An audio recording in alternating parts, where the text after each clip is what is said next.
러시아 격언에 공짜 치즈는 쥐덫에만 놓여 있다라는 말이 있다고 그래요. 공짜 치즈는 어디에만 있다고요? 쥐덫에만 놓여 있다라는 말이 있다고 해요. 저는 이 말을 들으면서 무슨 생각을 하냐면 신앙은 공짜가 없다. 신앙은 공짜가 없다. 그래요. 신앙은 공짜가 없어요. 그러므로 신앙은 우리를 연단을 통해서 성숙해지는 거예요.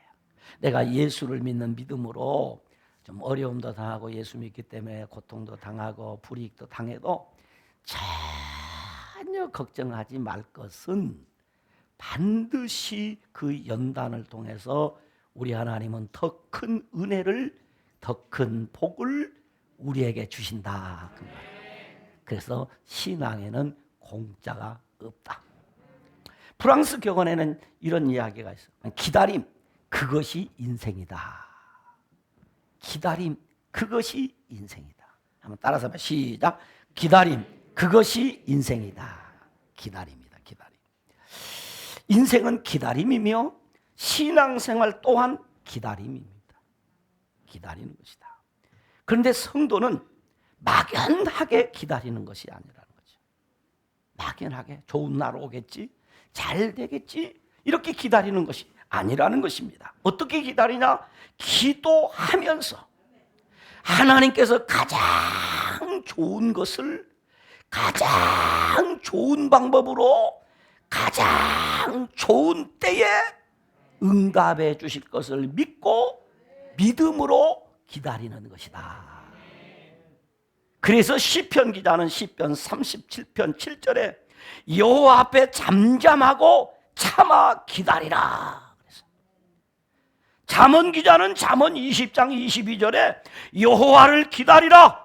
그가 너를 구원하시리라 라고 했으며, 하박국 선지자는 이 묵시는 정한 때가 있나니 그 종말이 속히 이루겠고 결코 거짓되지 아니하리라.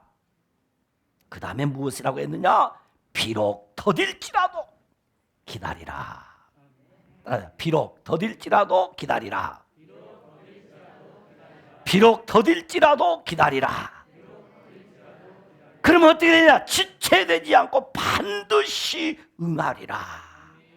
반드시 이루어진다. 그 말이. 그리고 사도행전 1장 4절에 보니까 예루살렘을 떠나지 말고 내게서 들은 바 아버지의 약속하신 것을 기다리라. 신앙생활은 기다림이다. 그 말이에요. 유다서 21절에 보니까 이렇게 말했어요. 우리 주 예수 그리스도의 긍휼을 기다리라. 말입니다. 오늘 설교 본문인 요한복음 11장의 내용을 간단하게 요약 정리하면 이렇습니다. 베다니에 사는 마리아와 마르다가 어느 날 예수님의 사랑하는 친구이자 그들의 오빠인 나사로가 병들어서 죽게 생겼어요. 위급한 상황을 맞이하게 되었습니다. 그러자 급히 사람을 예수님께 보내어 이 사실을 알렸습니다. 지금 예수님이 사랑하시는 예수님의 친구 나사로 우리 오빠가 아파서 지금 죽게 생겼습니다 라는 소식을 예수님께 알렸는데, 예수님께서는 나사로가 병들었다는 소식을 듣고도 오지 아니하시고 계시던 곳에 이틀이나 더 머물러 있는 동안에 바로 예수님의 친구 나사로가 죽어서 무덤에 묻혔다는 이야기. 그리고 나사로가 죽어서 무덤에 묻힌 지 나흘이 지나서야 예수님께서 베다니에 오셨는데, 그때는 이미 나사로의 시체가 썩어서 냄새가 진동을 하고 있을 때였어요. 그런데 예수님께서 그 나사로의 무덤에 가셔서 사람들에게 무덤의 돌을 옮겨 놓으라고 하시는 것입니다. 그러자 사람들은 아닙니다. 죽은 지 나흘이나 되어서 이미 지금 이 나사로의 무덤에서는 썩은 송장 냄새가 진동을 하고 있습니다. 그래요. 그러나 예수님은 그래도 무덤 문을 열어놓아라 라고 합니다. 그러자 사람들은 예수님 말씀대로 나사로의 무덤을 열어놓았습니다. 그러자 예수님께서는 마치 잠자는 친구 집에 와서 친구를 불러 깨우듯이 큰 소리로 나사로야 나와라 라고 부르자 죽은 나사로가 손발이 묶인 채로 살아나왔다는 이야기입니다. 이것이 요한복음 11장에 기록된 내용의 전부입니다. 여기서 오늘 우리가 깊이 살펴봐야 할 말씀은 예수님께서 사랑하는 친구 나사로가 병들었다는 소식을 듣고 하신 말씀입니다. 그 말씀이 오늘 우리 교회보 표지에 그대로 기록되어 있어요. 우리 한번 같이 읽어보시도록 합니다. 같이 읽습니다. 시작. 예수께서 들으시고 이르시되 이 병은 죽을 병이 아니라 하나님의 영광을 위함이요 하나님의 아들이 이로 말미암아 영광을 받게 하려 하심이더라. 하나님이 영광을 받게 하려 함이라. 그래서 오늘 설교 제목이 하나님의 영광 그리고 주님의 영광. 따라서 하나님의 영광, 주님의 영광. 이게 오늘 설교 제목이에요. 여러분이 신구약 성경 66권을 다 읽고 나면 이 성경 66권에서 우리 가르치는 핵심적인 메시지 하나를 붙잡을 것인데 그것은 하나님이 우리를 사랑하신다는 것입니다. 곧 하나님의 사랑, 이것이 성경을 통해서 우리에게 주는 첫 번째 메시지이다 이 말입니다. 그래서 특별히 사랑의 사도라고 별명이 붙은 사도 요한, 그는 하나님은 사랑이시라 라고 말했어요. 그는 오늘 이 요한서신을 통해서 우리에게 주는 강력한 메시지는 역시 하나님의 사랑입니다. 그래서 오늘 요한복음 3장 16절에 보면 하나님이 세상을 이처럼 사랑하사 독생자를 주셨으니 이는 그를 믿는 자마다 멸망하지 않고 영생을 얻게 하려 하심이라. 왜 우리가 영생을 얻냐? 하나님의 사랑 때문이다. 왜 우리가 구원을 받을 수 있었느냐? 하나님의 사랑 때문이다. 하나님이 사랑해 주셔서 우리로 하여금 영생을 얻게 해주셨다. 아멘입니까? 13장 1절에 보니까 예수님께서 말씀하시기를 세상에 있는 자기 사람들을 사랑하시되 어떻게? 끝까지 사랑하시느니라. 하나님은 우리를 끝까지 사랑하세요. 15장 9절에 보니까 아버지께서 나를 사랑하신 것 같이 나도 너희를 사랑하였으니 나의 사랑 안에 거하라. 우리 주님의 사랑 안에, 하나님의 사랑 안에서 살아가기를 하나님은 원하신다 이 말입니다. 그리고 요한복음 맨 마지막 장인 21장에서도 마지막 예수님께서 그 사랑하는 제자에게 묻는 말이 너 나 사랑하느냐? 이 말은 너가 나를 사랑하느냐 묻는 말은 네가 나를 사랑해 줬으면 좋겠어 그 말이 아니라 내가 그래도 너를 사랑해. 내가 그럼에도 너를 사랑해. 너는 내 사랑의 대상이야 라고 묻는 것입니다. 그런데 문제가 있습니다. 하나님은 이렇게 나를 사랑하시고 나를 이렇게도 귀하게 여기시는데 문제가 있단 말이에요. 무슨 문제가 있습니까? 우리가 살다 보면 하나님이 그토록 나를 사랑하시는데도 불구하고 나의 삶에 여러 가지 어려운 일이 생긴다는 것이에요. 그래서 우리는 하나님의 사랑과 그리고 현실의 고통, 이 둘 간격 사이에서 갈등을 하는 게 됩니다. 하나님이 나를 사랑하시는 것은 분명히 맞아. 그런데 내 현실 속에 닥치는 이 어려운 문제를 내가 어떻게 해야 되느냐. 그래서 이 간격을 메우지 못한 사람들은 예수 믿어도 별 수 없네. 예수 믿는데 왜 내 인생이 이래? 뭔가 내가 속은 것 같아. 뭔가 내가 잘못된 것 같아. 아니, 내가 잘못된 것이 아니라 나를 사랑한다고 하신 하나님의 사랑이 이상이 있는 것 같아 라는 신앙적 갈등을 하게 된다는 것이죠. 그런데 여러분 아셔야 됩니다. 이 하나님의 사랑과 현실, 우리가 현실에 겪는 이 고통 사이를 메워주는 것이 무엇이냐? 그것이 믿음입니다. 그리고 이 하나님의 사랑과 우리의 현실 사이의 문제를 해결해 나가는 여정이 무엇이냐? 그것이 우리의 신앙생활입니다.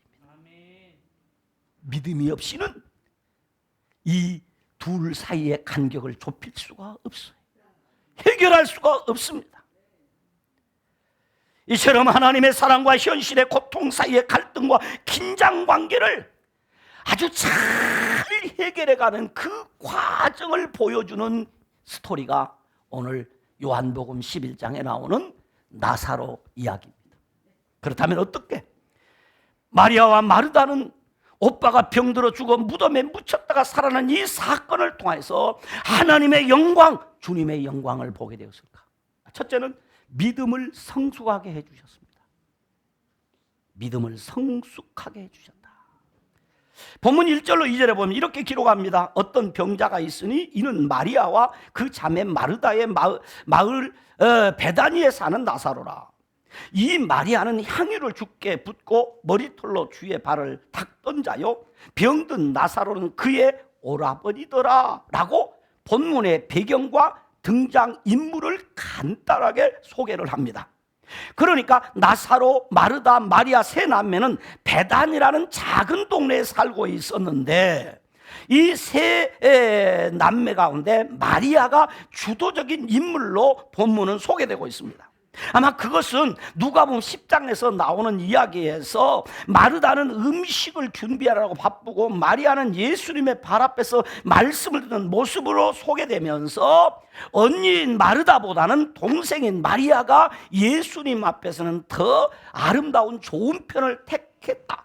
그래서 사실은 마리아가 마르다보다 믿음이 더 좋아졌다. 이렇게 볼 수 있어요. 왜? 마르다는 일하는 일에 바빴고 마리아는 말씀 듣고 은혜 받는 일에 열심히 했어요. 그래서 여러분, 하나님 앞에는 말씀 듣고 은혜 받는 사람이 잘하는 겁니다. 그리고 본문에서는 이 마리아를 강조하는 것은 바로 12장에서 예수님께 향유를 부으며 예수님의 장례를 준비함으로 죽은 나사로를 살리는 이 사건을 예수님의 죽으심과 부활로 연결시키는 하나님의 놀라운 일이라는 것을 우리로 하여금 알게 해주고 있다 이 말이에요. 그리고 이 베단이라는 동네가 굉장히 의미가 있네. 베단이라는 말은 예루살렘에서 천천히 걸어서 하루길 정도, 약 5km 정도 되는 거리이지 않습니까? 그러니까 이 베단이라는 말은 그 뜻이 가난하고 고통받는 자들이 사는 집, 그런 뜻이에요. 가난하고 고통받는 자들이 사는 집. 그러니까 무슨 얘기냐면 도시 주변에 가난하고 병든 자들을 돌보는 보호소가 있었다고 해요. 그래서 이런 증거들이 많이 나오죠. 그런 거 보니까 오늘날 우리로 말하면 수도권 큰 도시 그 중심부에 살지 못하고 가난한 자들이 함께 모여 사는 작은 동네, 달동네입니다. 그러니까 베단이라는 말은 달동네라는 뜻이에요. 그런데 이 베다니 마을에, 이 달동네에 문제가 생겼습니다. 그것은 이 마르다와 마리아의 오빠인 나사로가 병들었다는 것입니다.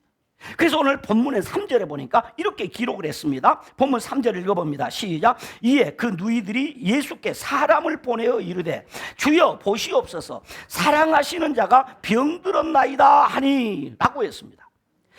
나사로가 어떤 병에 걸렸는지 모릅니다. 그리고 나사로가 지금 얼마 동안 이 투병 생활을 했는지에 대해서 전혀 알 수 없습니다. 그러나 마리아와 마르다는 예수님께 사람을 보내서 아주 간단하게 얘기합니다. 예수님께서 사랑하시는 나사로가 병들었습니다 라고 소식을 전했습니다. 그러면 예수님께서 곧 오셔서 나사로의 병을 고쳐주실 것이라고 생각을 했어요. 그렇게 믿었어요. 아니면 예수님께서 왕의 신하의 아들을 말씀으로 고쳐주셨듯이 거기서 예수님께서 나사로를 위하여 기도해 주시든지 말씀해 주시든지 어떤 방법으로 하든지 간에 예수님께서 나사로의 병을 고쳐주실 것이라고 믿었단 말이에요. 그래서 오늘 성경 보면 사랑하시는 이란 말이에요. 전에도 사랑했고 지금도 사랑했고 앞으로도 사랑할 친구가 봤다는 얘기입니다.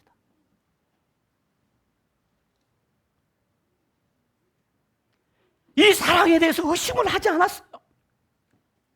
왜냐하면 예수님과 나사로의 관계는 그런 관계란 말입니다.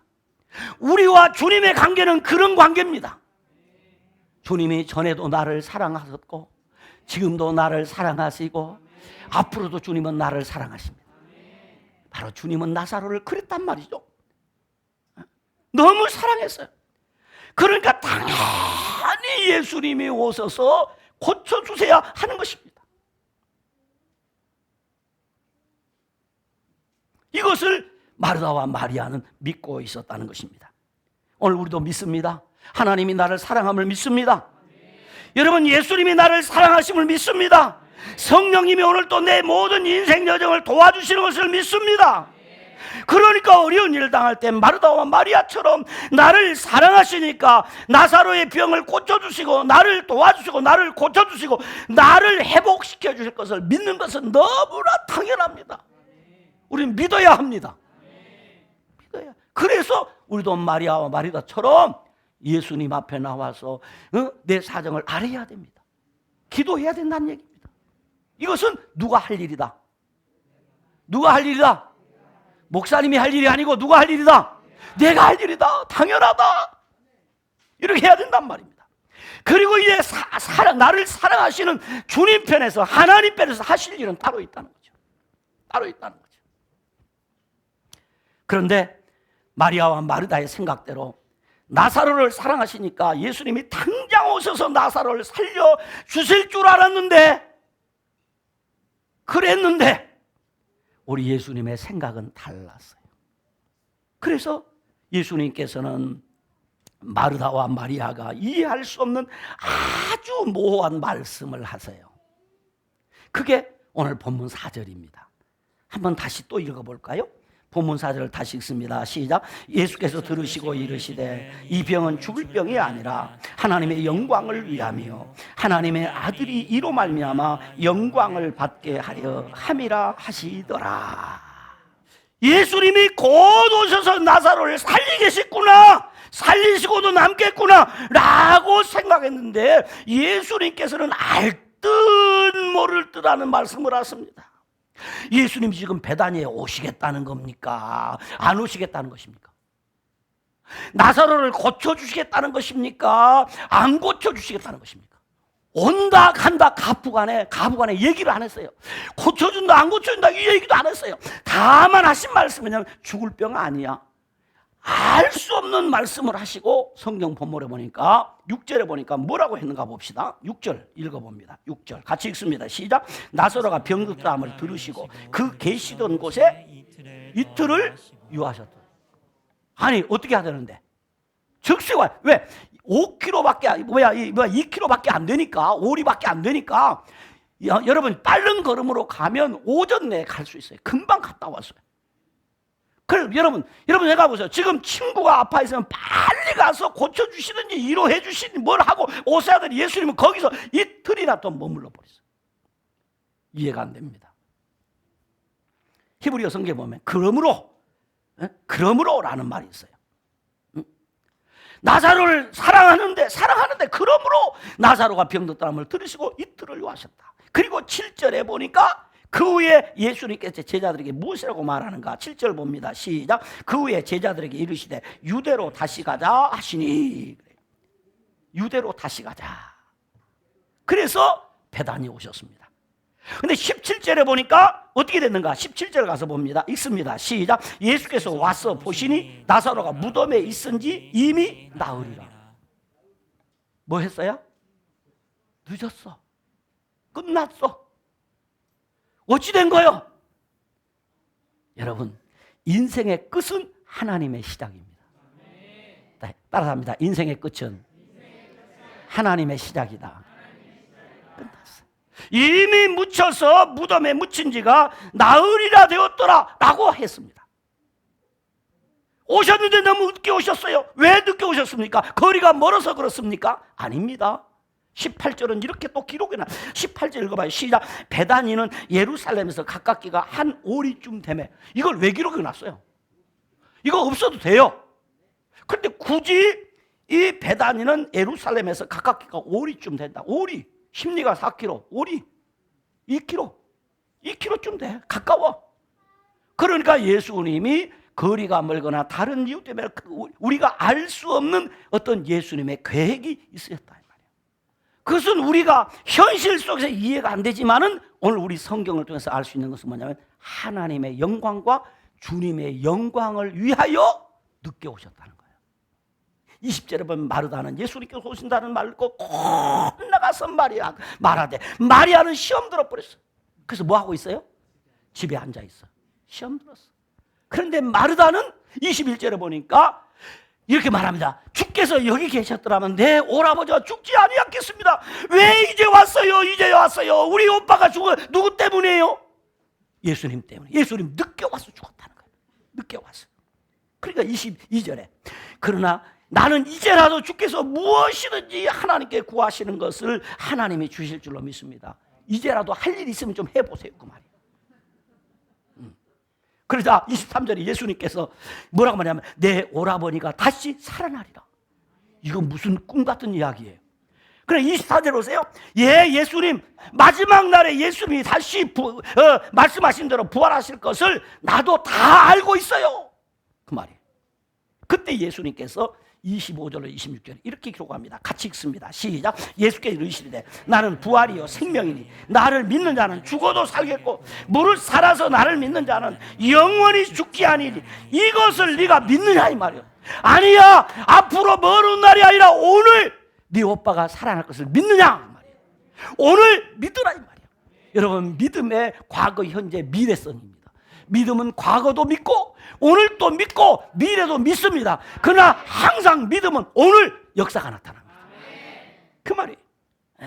그래 27절에 마르다가 주여 그러하여라 주는 그리스도시요 세상에 오시는 하나님의 아들이신 줄을 따라서 내가 믿나이다 고백했어요. 내가 믿습니다.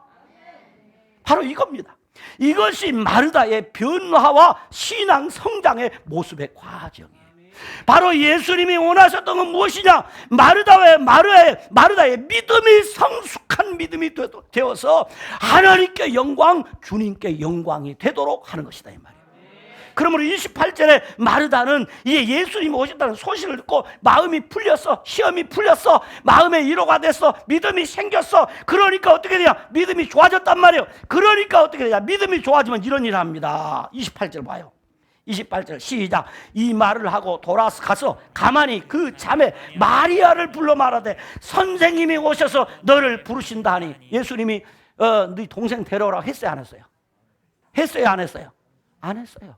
안 했는데 가서 동생이 지금 시험 들어 있는 거 누가 잘 알아? 내가 알아. 그래 찾아가갖고 너 예수님이 오라고 하거든. 선생님이 너 찾아. 왜 그래? 예수님이 너 찾는데 왜 그래? 너 그렇게 앉아있으면 안 돼. 지금 예수님께로 가자 끌고 나옵니다. 바로 이거요. 여러분 오늘 은혜 받으셨습니까? 여러분이 은혜 받으셨습니까? 여러분 믿음이 성숙되었습니까? 그러면 안 나온 마리아 찾아가야 돼. 그 얘기예요. 마르다의 믿음이 회복이 됐어요. 그러니까 마리아 찾아가는 거예요. 이거예요. 여러분이 은혜 받았습니까? 여러분 믿음이 회복되었으면 그러면 그러지 못한 또 다른 마리아를 찾아가셔야 돼요. 그래서 그를 데려오는 거예요. 그렇게 하기 위해서요. 그렇게 하기 위해서. 그랬더니 32절이니까 마리아도 역시 마리아가 똑같이 시험이 들었는데 무엇이었느냐? 주께서 여기 계셨더라면 내 오라버니가 죽지 아니하겠나 그래. 그 모습을 보신 예수님께서 심령의 비통이 여기시고 불쌍했어요. 나사로가 죽은 것도 지금 비통하지만 지금 마리아가 시험 들어서 믿음이 추락한 모습을 보고 예수님이 불쌍히 여기신 거예요. 마르다의 동생을 향한 안타까움을 모시고 불쌍히 여기신 거예요. 그래서 예수님 말합니다. 네 오빠 어디 두었느냐? 라고 물으신 후에 예수님께서는 나사로의 무덤 앞에 가서 눈물을 흘리십니다. 왜? 하나님의 영광을 보지 못하는 이들, 주님의 영광을 보지 못하는 자들을 보고 예수님 불쌍히 여기셨어요. 그래서 예수님이 그들과 함께 공감해 주십니다. 눈물을 흘려 주십니다. 그리고 예수님께서 돌을 옮겨 놓으라고 하자 마르다가 말합니다. 예수님, 죽은 지가 나흘이다. 벌써 냄새가 납니다. 그게 무슨 얘기예요? 금방 내가 믿나이다 그랬는데도 아직 예수님께서 우리 오빠 살리는 일은 무리입니다. 무리. 지금 마리아와 마르다의 믿음이 지금 회복되었다고 하지만은 지금 오빠가 살아나는 것은 도저히 이건 불가능하다고 생각합니다. 왜? 자신들의 생각입니다. 그때 예수님께서 하시는 말씀이 야, 이 사람들아, 내 말을 믿으면, 이 말이에요. 이 말은 내 말을 믿어라, 이 말이에요. 내 말을 믿으면, 그 다음 뭐라고 그랬어요? 하나님의 영광을 보리라. 내 말을 믿으면 하나님의 영광을 보리라. 무슨 말이에요? 마르다와 마리아야, 뭘 믿어라? 뭘 믿어라? 내 말을 믿어라. 그 얘기예요. 그렇게 하시고 예수님께서는 성부 하나님 앞에 기도를 하고 큰 소리로 모든 사람이 들을 수 있도록 나사로야, 나오라. 그러자 잠자는 자가 잠에서 깨어나 일어나듯이 나사로가 무덤에서 일어나 나와요. 보니까 수족이 묶인 채로, 다 묶인 채로.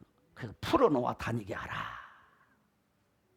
여러분, 우리에게는 죽음이지만 주님에게는 잠자는 거다. 여러분, 우리가 알지 못하는 하나님의 큰 뜻이 있음을 믿으시기 바랍니다. 그래서 12장 이후에 6월절 엿새 전에 다시 베다니에 오신 예수님께서 이 마리아가 300데나리온이나 되는 아주 값비싼 향유를 예수님의 발에 부어 이 마리아가 예수님의 장례를 준비하여 칭찬을 받았어요. 바로 여기까지 가기 위한 하나님의 뜻이었어요. 마리아로 하여금 12장에 예수님의 장례를 준비하는 자리에 이르기까지 그의 신앙이 성숙하게 됨으로 말미암아 하나님께 영광, 주님께 영광이 되도록 하기 위해서 예수님은 베다니에 마르다와 마리아의 요청을 받으셨는데도 불구하고 가지 않고 거기 머물러 계셨다는 거예요.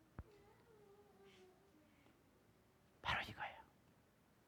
그렇습니다. 하나님께서는 마르다와 마리아의 기도를 가장 좋은 때에 가장 좋은 방법과 가장 좋은 것으로 응답하심으로 신앙을 성숙하게 하여 하나님께 영광, 주님께 영광을 돌리게 하셨습니다. 그러므로 성도는 어떤 어려움에도 믿고 기도하며 기다려야 합니다. 어떤 어려움에도 믿고 기도하며 기다려야 해요. 마지막 두 번째입니다. 두 번째는 기적의 주인공이 되어 믿는 자가 많아지도록 했어요. 요한복음 11장에 반복하여 나타난 표현이 믿음입니다. 나사로를 기적의 주인공이 되게 하여 많은 사람이 나사로의 일로 예수님을 믿도록 하여 하나님께 영광, 주님께 영광을 드러내도록 하기 위한 하나님의 뜻이 여기 담겨 있다 그 말이에요. 그래서 15절에 보면 내가 거기 있지 아니하는 것을 너희를 위하여 기뻐하노니, 내가 거기 없었던 게 내가 너희 때문에 너무 기쁘다. 왜냐하면 이는 너희로 믿게 하려 함이라. 42절에 보면 그렇습니다. 항상 내 말을 들으신 줄을 내가 알았나이다. 그러나 이 말씀을 하옵는 것은 둘러선 무리를 위함이니 곧 아버지께서 나를 보내신 것을 그들로 뭐하게 하려 함이라. 믿게 하려 함이니라. 45절에도 그럽니다. 마리아에게 와서 예수께서 하신 일을 본 많은 유대인들이 그를 뭐했다? 믿었다. 그리고 12장 10절에서 11절에 보면 이렇게 기록합니다. 대제사장들이 나사로까지 죽이려고 모의하니, 그 다음 얘기가 11절에 나사로 때문에 많은 유대인들이 가서 예수를 뭐함이라? 믿음이로라. 나사로 때문에 예수를 믿어요. 그 대제사장과 바리새인들은 많은 사람이 예수를 믿고 또 앞으로 계속해서 예수님을 믿게 될 것이라고 그들이 알았어요. 그러므로 주님은 오늘도 우리에게 이것을 내가 믿느냐? 라고 물으시면서 네가 믿으면 하나님의 영광을 보리라 라고 하십니다. 그렇습니다. 하나님께서는 마리아와 마르다의 기도를 가장 좋은 때에 가장 좋은 방법과 가장 좋은 것으로 응답하심으로 나사로를 기적의 주인공이 되게 하셔서 나사로 때문에 예수 믿는 사람이 많아지게 해주셨습니다. 그래서 하나님께 영광, 주님께 영광을 돌리게 해주셨습니다. 그러므로 성도는 어떤 어려움에도 믿고 기도하며 기다려야 합니다. 다 같이 시작. 성도는 어떤 어려움에도 믿고 기도하며 기다려야 합니다. 사랑하는 성도 여러분, 고린도전서 10장 31절에 보니까요, 너희가 먹든지 마시든지 무엇을 하든지 다 하나님의 영광을 위하여 하라 라고 하셨습니다. 로마서 14장 8절을 보니까 우리가 살아도 주를 위해 살고 죽어도 주를 위해 죽나니 그러므로 사나 죽으나 우리가 주의 것이로다 라고 했습니다. 히브리서 11장 6절에 보니까 믿음이 없이는 하나님을 기쁘시게 하지 못하나니 하나님께 나아가는 자는 반드시 그가 계신 것과 또한 그가 자기를 찾는 자들에게 상 주시는 이심을 믿어야 한다고 했습니다. 성도는 믿음으로 살아야 합니다. 성도는 믿음으로 살아야 합니다. 다 같이 시작. 성도는 믿음으로 살아야 합니다. 그래야 하나님께 영광, 주님께 영광이 됩니다. 그래서 성경은 반복하여 말합니다. 의인은 그의 믿음으로 말미암아 살리라. 의인은 그의 믿음으로 말미암아 살리라. 믿음의 선지들은 모두 믿음으로 살았습니다. 그러므로 성도는 어떤 어려움에도 믿고 기도하며 기다려야 합니다. 어떻게 어려운 가운데서 믿고 기도하며 기다릴 수 있을까요? 그것은 끊임없이 믿고 기도해야 됩니다. 끊임없이 믿고 기도해야 돼요. 두 번째는 주의 말씀을 듣고 또 들어야 합니다. 세 번째는 이해가 안 돼도 믿어지지 않아도 말씀에 순종해야 됩니다. 하나님은 우리를 너무 사랑하시기 때문에 우리가 원하는 시간에 우리가 원하는 방법으로 우리가 원하는 것을 주시지 않습니다. 가장 좋은 때에 가장 좋은 방법으로 가장 좋은 것을 우리에게 주시기를 원하고 계십니다. 예수님께서 베다니에 오시지 않았지만 예수님께서 예수님의 마음과 예수님의 생각과 예수님의 모든 관심은 지금 어디에 있었느냐?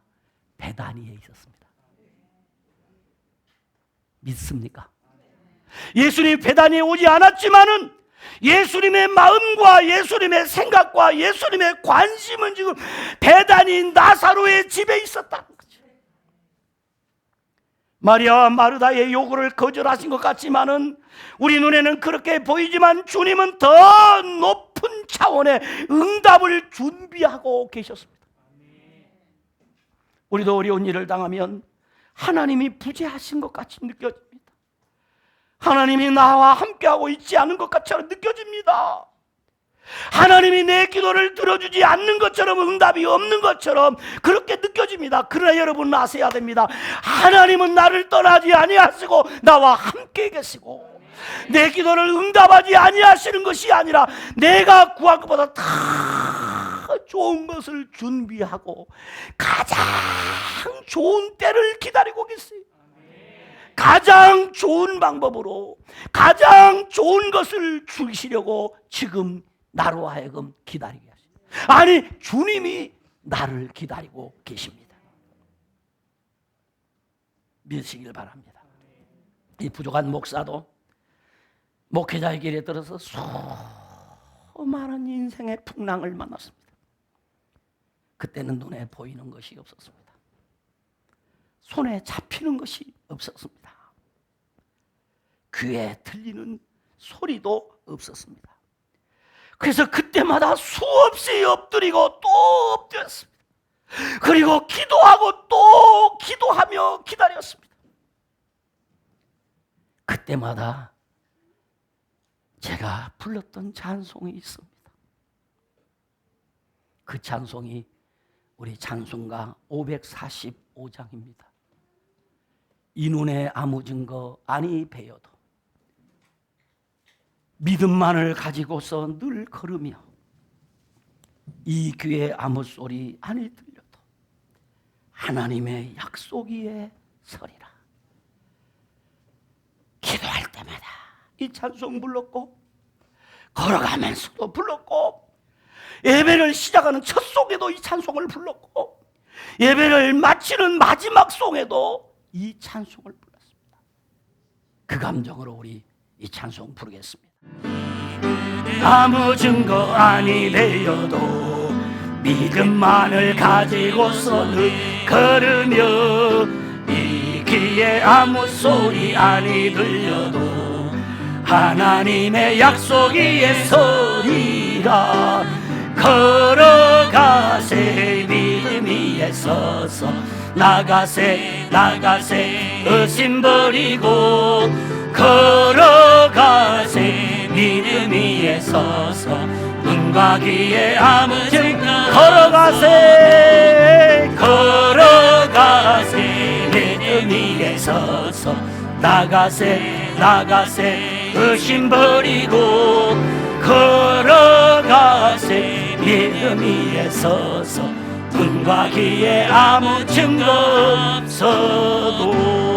우리 같이 한번 통성으로 기도하고 우리 예배를 마치기를 원합니다. 여러분이 오늘 마르다와 마르다의 심정은 아시십니까? 오늘 내가 당하는 이 어려운 문제가 하나님이 나를 사랑하시는다는데 왜 내게는 여전히 인생의 이 난제가 있는지, 내가 도저히 받아들일 수 없고 이해할 수 없는 이 현실 앞에 낙심하고 있지는 아니한지, 하나님이여 나로 하여금 하나님의 크고 비밀한 것을 깨닫고 알게 하여 주시고 이제 어떤 어려운 가운데서도 낙심하지 않고 좌절하지 않고 믿고 기도하며 기다리는 은혜를 허락해 달라고 우리 다 같이 주님을 한번 부르고 통성으로 기도합니다. 주여